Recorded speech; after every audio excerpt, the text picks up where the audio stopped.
Je suis ici à Angers devant la Maison de l'Agriculture, un lieu structurant pour la maîtrise du végétal, pour les biotechnologies et tout particulièrement pour l'agriculture biologique. Parce que c'est dans les Pays de la Loire que Raoul Lemaître, généticien dans les années 20, à peu près au même moment où Rudolf Steiner inventait l'agriculture biologique, c'est ici, dans les Pays de la Loire, que sont nées de nouvelles pratiques agricoles respectueuses des sols, respectueuses de la biodiversité, économes dans tous ces produits chimiques nés de l'industrie de guerre et qui posent tellement de problèmes à la qualité de notre alimentation, à la biodiversité et à la qualité de nos sols. L'agriculture biologique, c'est quoi? C'est une agriculture qui produit sans béquilles chimiques. Donc c'est une agriculture de haute technicité, c'est une agriculture de haute modernité, parce que la modernité, c'est se dispenser de ces béquilles chimiques qui posent sur le long terme des problèmes absolument considérables que nous sommes en train de découvrir, notamment sur la santé humaine. L'agriculture biologique, c'est aussi une agriculture qui rémunère bien le producteur de manière équitable, parce que le prix payé par le consommateur tient compte de la qualité des produits. Je suis frappé des enjeux que relève l'agriculture biologique.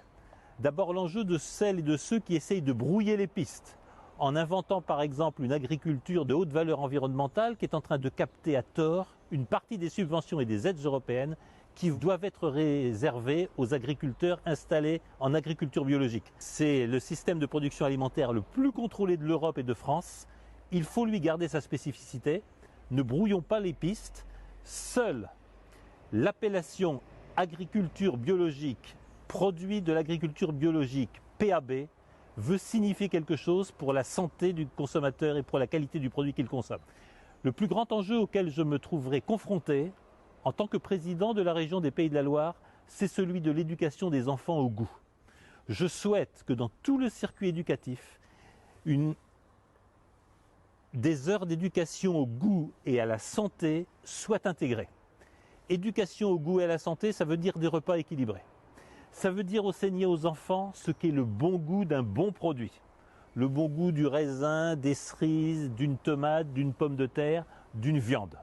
Leur enseigner que le meilleur des fruits et des légumes, c'est le fruit et légumes de saison, qui est produit près de chez soi, parce que l'excellence agricole des Pays de la Loire fournit les meilleurs produits dont on puisse rêver, bien meilleurs que des produits qui ont passé des semaines en fond de cale de cargo ou qui ont voyagé sur des milliers de kilomètres. Bref, l'éducation au goût et à la santé, l'éducation à des repas équilibrés pris en famille, l'éducation à des repas qui ne contiennent aucun produit de la malbouffe, aucun produit hyper transformé, qui ne contiennent pas de boissons gazeuses saturées de sucre, qui ne contiennent pas ces produits de nourriture industrielle saturés de graisse et de sucre pour provoquer une addiction aussi coupable que ce qu'ont provoqué les cigarettiers dans les années 60 ou 70, eh bien je crois que c'est un intérêt vital pour notre région que d'enseigner à nos enfants que le meilleur produit, celui qu'il faut manger, celui qu'il faut consommer, c'est le produit alimentaire des Pays de la Loire.